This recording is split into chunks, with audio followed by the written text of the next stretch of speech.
ओम नमः शिवाय। दोस्तों, आपका मेरे चैनल भक्ति की मूर्ति नीलम के साथ में स्वागत है। आज मैं सोमवती अमावस्या की कहानी माता लक्ष्मी व धोबन की लेकर आई हूँ। पौराणिक कथा के अनुसार एक ब्राह्मण था, उसके एक पुत्री थी। वह लड़की बहुत ही सुंदर व संस्कारी थी, लेकिन गरीब होने के कारण उसका विवाह नहीं हो पा रहा था।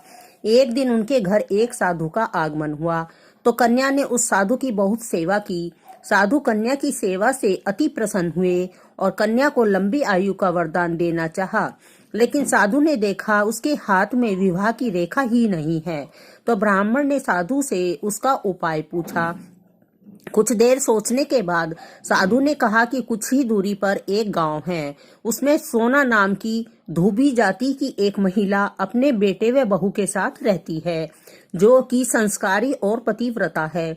यदि तुम्हारी कन्या उसकी सेवा करे, वह महिला सेवा के बदले में अपनी मांग का सिंदूर दे दे, तो इस कन्या का विवाह हो सकता है।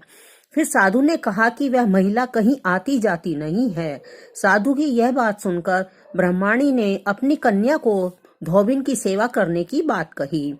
फिर कन्या सुबह उठी और उस धोबिन के घर जाकर साफ सफाई करने लगी और फिर वापस अपने घर लौट आई। तो सोना धोबिन जब सुबह सोकर उठी तो उसने अपनी बहू से कहा कि तुमने सुबह जल्दी उठकर घर की साफ सफाई कर ली और पता भी नहीं चला। तो बहू बोली, माँ जी, मैंने तो सोचा आपने घर की सारी सफाई की है, मैं तो देर से उठती हूँ। फिर तो दोनों सास बहू ने निगरानी रखनी शुरू कर दी कि कौन है जो सुबह ही हमारे घर का काम करके चला जाता है। कई दिन बीत गए। एक दिन धोबिन ने देखा कि एक कन्या भोर होने से पहले ही घर का सारा काम करने के बाद चली जाती है।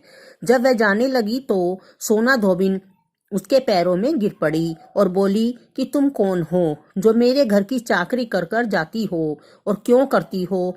तो कन्या ने साधु वाली सारी बात धोबन को बता दी। सोना धोबिन पति परायण थी, उसमें तेज था, तो वह तैयार हो गई। सोना धोबिन के पति बीमार थे। सोना धोबिन घर से गई और अपनी बहू से थोड़ी देर में वापस आने को बोली और कहा वह घर पर ही रहे। सोना धोबिन ने अपनी मांग का सिंदूर कन्या की मांग में लगा दिया।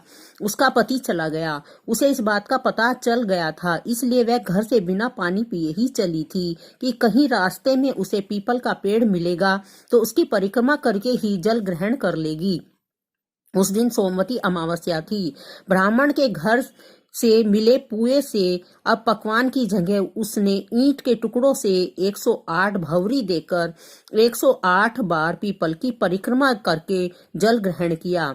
ऐसा करते ही उसके पति के शरीर में कंपन हो गई और वह ठीक हो गया।